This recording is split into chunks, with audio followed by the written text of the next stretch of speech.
Hey all, welcome, and now we're going to have a look at the setting, the island as a catalyst for discovery, and also the Tempest slash storm itself as also a catalyst. Okay, so the three things we're going to mainly look at: the island pre-Tempest, before the actual storm, and how this was affecting Caliban, Prospero, and Miranda. Then we'll have a look at post-Tempest, which is everyone, and we'll have a look at what happened on the boat itself. So pre-Tempest, basically we have Caliban, who represents the indigenous population. Quotes such as, not honoured with human shape, a demi-devil, poor credulous monster, is how he's referred to throughout the play itself. He is befriended by the Europeans when they turn up. Prospero comes quite welcoming. Caliban's taught the language and basically taken in as another child, really. So there's a quote there to get you started.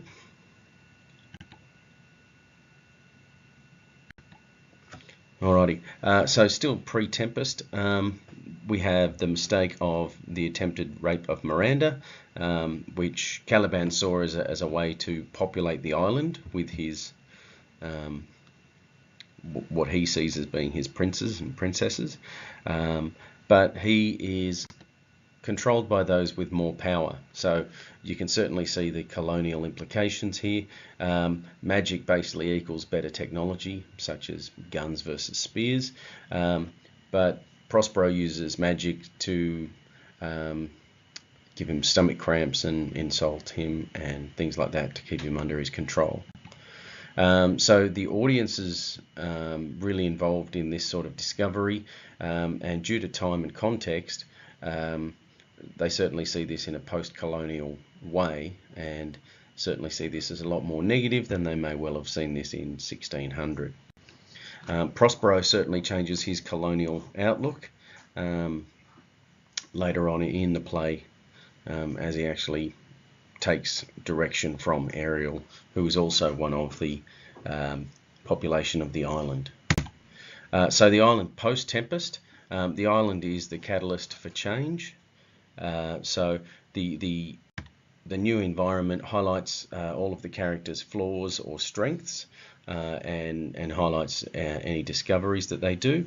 We've got Gonzalo seeing this as a chance for a utopia, a commonwealth, while Sebastian and Antonio basically are douches, and they see this as a chance to kill the king.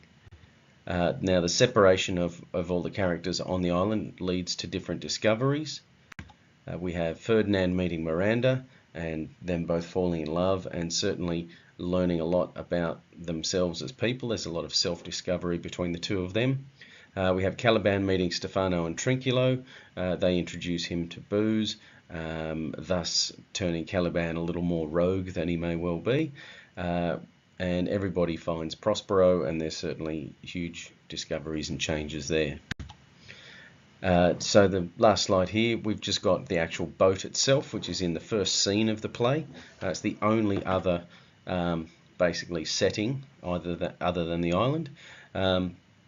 It introduces the chaotic nature of the play, the play's capacity to shock, and the play's capacity to keep bringing discoveries to the surface.